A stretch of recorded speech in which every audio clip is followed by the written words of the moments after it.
गुज़िश्ता रोज होने वाली अपोजिशन की एपीसी के बाद अब कहानी में नया ट्विस्ट आ गया है और इतलात आ रही हैं कि अपोजिशन जमातों के कायदीन से army chief general Qamar Javed Bajwa और आईएसआई के सरबराह जनरल फैज हमीद ने मुलाकात की है और इस मुलाकात में दोनों जनरल्स ने इन सियासतदानों को खरी खरी सुनाई है। यह इंकशाफ सीनियर सहाफ़ी तलत हुसैन ने किया है। तलत हुसैन ने ट्वीट करते हुए लिखा कि खबरों के मुताबिक जनरल बाजवा और जनरल फैज सियासी क़यादत से मिले ताकि ये बताएं कि फौज को सियासत से दूर रखें। नून लीग की तरफ से शहबाज शरीफ, सरदार अयाज सादिक, एहसन इकबाल, ख्वाजा आसिफ, जबकि पीपल्स पार्टी की तरफ से बिलावल भुट्टो जरदारी, शरी रहमान और साबिक वजीर खजाना नवीद कमर को खरी खरी सुनने की सादत नसीब हुई। तलत हुसैन ने मजीद कहा कि हाँ मगर वजीर आजम इमरान खान है। इसी से मुंसलिक एक और ट्वीट में उन्होंने इन कायदीन से सवाल करते हुए लिखा कि अब बिलावल और शहबाज समेत तमाम बहादुर जमहूरियत और शफाफियत पसंद लीडरान पर लाजिम है कि कम अज कम अपने वोटर्स को बताएं कि इस मीटिंग में क्या हुआ, इनको क्या कोई मीटिंग एजेंडा दिया गया था, इनको क्या समझाया गया, इन्होंने क्या कहा, वो क्यों गए, क्या ये मुतवाजी निज़ाम था, ये एक पेज वाला, कुछ तो बोलें। यहाँ ये वाज़ेह कर देना जरूरी है कि अयाज सादिक साहब ऐलान कर चुके हैं कि वो इस मीटिंग का हिस्सा नहीं थे। ताहम तलत हुसैन यहाँ थोड़ी ज्यादती कर रहे हैं। वो मुतालबा कर रहे हैं कि ये रहनुमा जो कुछ इस मीटिंग में कहा गया इससे मुताल्लिक अवाम और अपने कारकुनान को एतमाद मिले।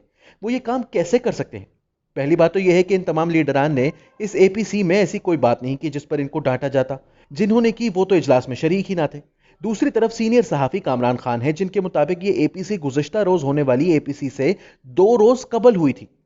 कुछ इतलात के मुताबिक यह मीटिंग 16 सितंबर को हुई। कामरान खान के मुताबिक इस एपीसी में गिलगित बल्तिस्तान के हवाले से बातचीत हुई थी। जनरल बाजवा और जनरल फैज ने अपोजिशन जमातों को गिलगित बल्तिस्तान से मुतालिक मुजव्विज़ा कानून साजी बारे बताया और इनको कहा कि वो फौज को तमाम सियासी मामलात से दूर रखें, अगले इलेक्शन की तैयारी करें।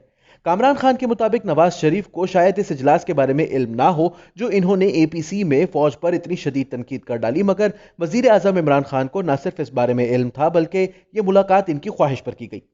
अब सवाल ये पैदा होता है कि अगर ये इजलास एपीसी से 4 रोज पहले ही हो गया था तो फिर अचानक ये मामला मीडिया की जीनत एपीसी के 1 रोज बाद कैसे बना?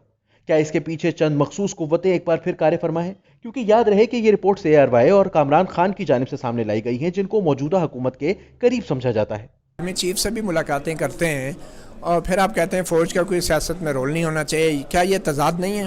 देखिए, पहली चीज़ ये कि GHQ में जाके कोई मुलाकातें नहीं हुई, अगर किसी की हुई हैं तो मेरे इल्म में नहीं है। ये जो अभी रिसेंटली कानून पास होने के बाद एक डिनर हुआ था, ये कहाँ हुआ था? जनरल बाजवा से किस किस की मुलाकात हुई थी? देखें, वहाँ जो लोग थे, जो शुरका थे, उनकी एक पर्टिकुलर मौजू पे बातचीत हुई थी, वो थी गिलगित बल्तिस्तान। इस पे तो गिलगित बल्तिस्तान उस सिलसिले में देखें एक हुई थी मुलाकात। भाई अब ये तो आप उनसे पूछें जिन्होंने कराई थी, लेकिन जो क्रक्स ऑफ द मैटर है वो ये है कि क्या इशू है, क्या नेशनल इश्यूज के लिए डिस्कशंस हो सकते हैं? नहीं, वो डिस्कशंस तो हो सकते हैं लेकिन इंटरफेरेंस नहीं हो सकती। तो आप मौजूद थे उस मुलाकात? भाई अब इनफ। ये थे सैयद नवीद कमर, पाकिस्तान पीपल्स पार्टी के। बहुत शुक्रिया। याद रहे कि गुज़िश्ता रोज होने वाली एपीसी में एस्टेब्लिशमेंट के किरदार पर मुख्तलिफ लीडरान की जानिब से कड़ी तनकीद की गई थी। खासतौर पर साबिक वजीर आजम नवाज शरीफ ने 2 साल से ज़ायद अरसे के बाद अपनी पहली अवामी खिताब में 2 सालों का गुबार खूब निकाला था।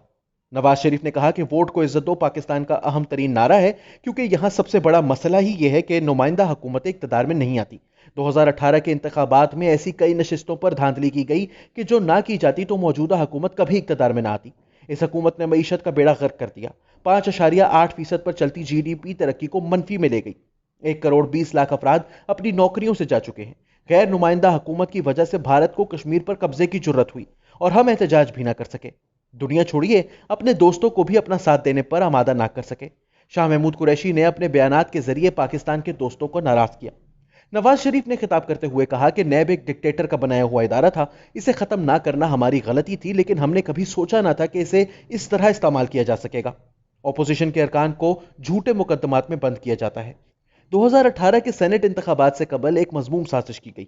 इस साजिश के जरिए बलोचिस्तान की हुकूमत गिरा दी गई। इसकी असल वजह सेनेट इंतखाबात को मैनेज करना था। इस साजिश के पीछे आसिम सलीम बाजवा था जिसके खानदानी कारोबार का दायरा दुनिया भर में फैला हुआ है। कोई JIT नहीं बनाई गई, कोई पेशी नहीं हुई, कोई मॉनिटरिंग जज नहीं बैठा, मीडिया खामोश हो गया। इमरान खान जो NRO ना देने के बड़े बड़े दावे करता था, इसने एक पल में इन्हें क्लीन चिट दे दी। मीडिया में पहली मर्तबा इसका जिक्र तब हुआ जब आसिम सलीम बाजवा ने अपनी सफाई ट्विटर पर दी। ڈان لیگ سے متعلق بات کرتے ہوئے نواز شریف نے کہا کہ ایک ماتحت افسر نے ملک کے وزیر اعظم کے دفتر سے جاری ہوئی سٹیٹمنٹ کو ریجیکٹڈ یعنی مسترد کا ٹائٹل دے دیا. آپ کو سب کچھ یاد ہی ہے. نواز شریف نے کہا کہ ہماری جدوجہد عمران خان کے خلاف نہیں بلکہ ان کو لانے والوں کے خلاف ہے. ہمارا مقصد ہے کہ پاکستان کی افواج منتخب حکومتوں میں مداخلت نہ کریں. کسی کے کہنے پر وزیر اعظم ہاؤس کی دیواریں پھلانگ کر اندر داخل نہ ہو. میں نے یہ مناظر دیکھے ہیں اور بہت دکھ ہوتا ہے. ان سب مناظر کا مشاہدہ خود کر رکھا ہے.